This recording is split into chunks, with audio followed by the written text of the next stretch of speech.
Alger n'a pas tardé à exprimer sa satisfaction après l'annonce officielle venue du Saint-Siège. Le pape Léon XIV prévoit de fouler le sol algérien à la mi-avril.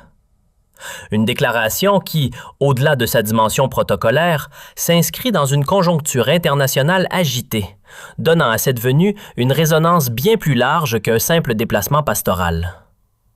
Car il ne s'agit pas uniquement d'un voyage à caractère religieux. Dans une région traversée par des crispations politiques et des équilibres sécuritaires fragiles, cette présence prend des allures de signal fort en faveur de l'apaisement. Le calendrier choisi n'est pas anodin. Il consolide l'image d'une Algérie positionnée comme acteur d'équilibre, capable d'exister au cœur des recompositions régionales et des tensions mondiales. L'accueil solennel et chaleureux annoncé traduit aussi une volonté assumée, celle de promouvoir un dialogue entre confessions et de mettre en avant un territoire où la diversité culturelle peut cohabiter sans heurts. En recevant une figure spirituelle d'envergure planétaire, Alger renforce sa stature d'État mesuré, apte à dialoguer avec les grandes voix morales de notre époque, d'autant que le Vatican demeure un intervenant discret mais influent dans les efforts de médiation internationale. Les appels du souverain pontife à la justice et à la tolérance entrent en résonance avec le discours. Alger n'a pas tardé à exprimer sa satisfaction après l'annonce officielle venue du Saint-Siège. Le pape Léon XIV prévoit de fouler le sol algérien à la mi-avril. Une déclaration qui, au-delà de sa dimension protocolaire, s'inscrit dans une conjoncture internationale agitée, donnant à cette venue une résonance bien plus large qu'un simple déplacement pastoral. Car il ne s'agit pas uniquement d'un voyage à caractère religieux. Dans une région traversée par des crispations politiques et des équilibres sécuritaires fragiles, cette présence prend des allures de signal fort en faveur de l'apaisement. Le calendrier choisi n'est pas anodin.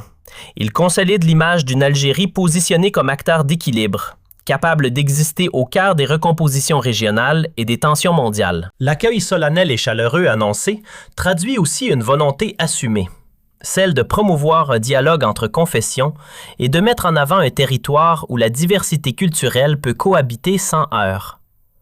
En recevant une figure spirituelle d'envergure planétaire, Alger renforce sa stature d'État mesuré, apte à dialoguer avec les grandes voix morales de notre époque, d'autant que le Vatican demeure un intervenant discret mais influent dans les efforts de médiation internationale. Les appels du souverain pontife à la justice et à la tolérance entrent en résonance avec le discours diplomatique algérien, confortant sa posture sur la scène mondiale. Plusieurs observateurs estiment d'ailleurs que cette visite envoie des signaux subtils à certains acteurs régionaux.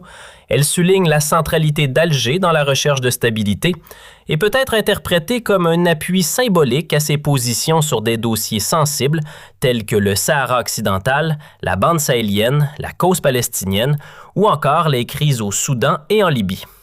Le pape du Vatican n'est pas un invité ordinaire en Algérie, mais un témoin diplomatique mondial. Sa présence en Algérie confirme le rôle du pays comme plateforme de dialogue entre l'Orient et l'Occident et entre les religions et les cultures.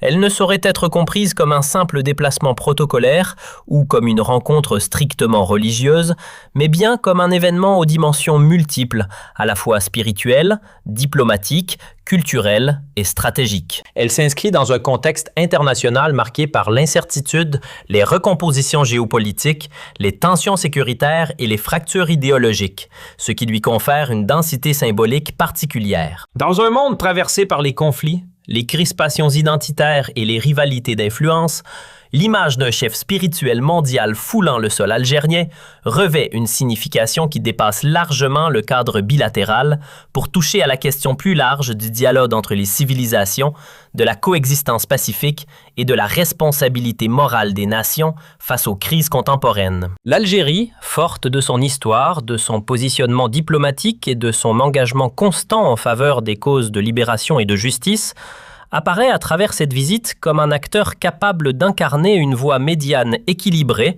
refusant les logiques d'alignement automatique et privilégiant la concertation, la médiation et la recherche de solutions politiques durables. Cette dynamique renforce l'idée que la diplomatie moderne ne se limite plus au seul canal classique des relations interétatiques, mais qu'elle inclut désormais une dimension morale et symbolique où les figures religieuses et spirituelles jouent un rôle de plus en plus reconnu. Le Vatican, en tant qu'acteur diplomatique singulier, disposant d'un réseau mondial et d'une autorité morale importante, intervient souvent dans les processus de médiation, d'apaisement et de rapprochement entre les peuples.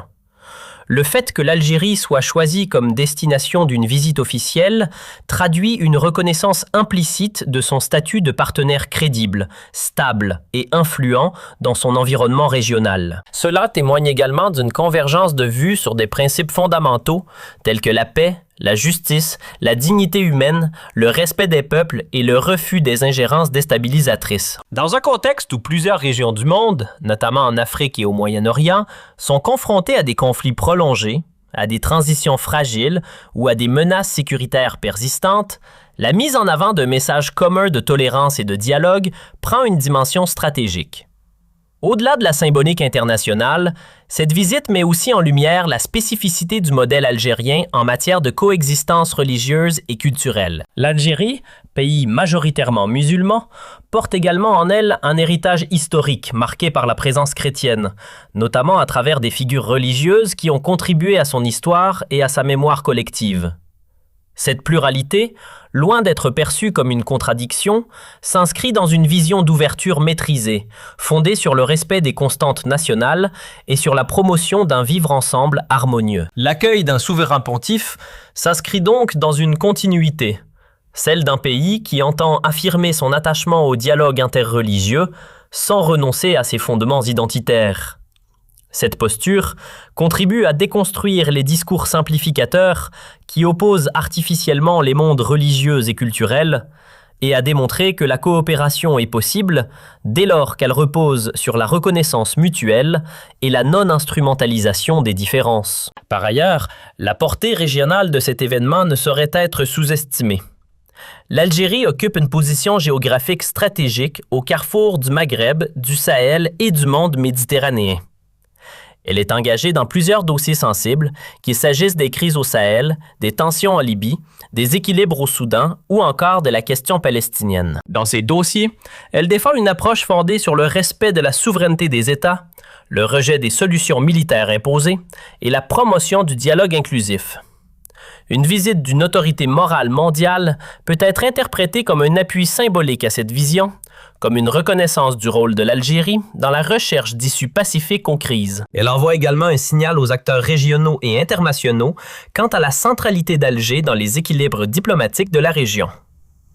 Sur le plan intérieur, un tel événement contribue aussi à renforcer la confiance dans la capacité du pays à s'affirmer sur la scène internationale sans renoncer à ses principes.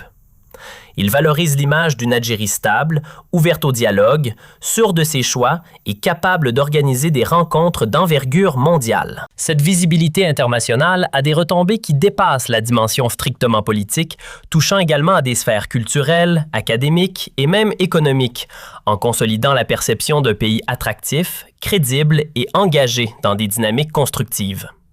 L'interaction entre spiritualité et diplomatie, entre symbolique et stratégie, crée un espace de projection internationale qui renforce la voix de l'Algérie dans les forums multilatéraux. Il convient également de souligner que, dans un monde où les réseaux sociaux et les médias amplifient instantanément les images et les discours, la portée d'une telle visite se multiplie.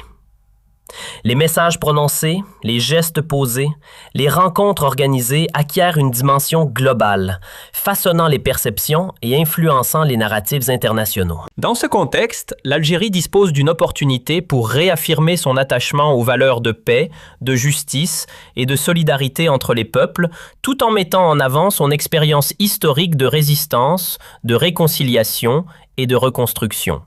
Cette articulation entre mémoire nationale et ouverture internationale constitue un levier puissant pour consolider son positionnement. En définitive, cette visite ne saurait être réduite à un simple événement diplomatique inscrit dans un agenda officiel. Elle représente un moment charnière où se croisent les aspirations à la paix, les stratégies d'influence, les dynamiques régionales et les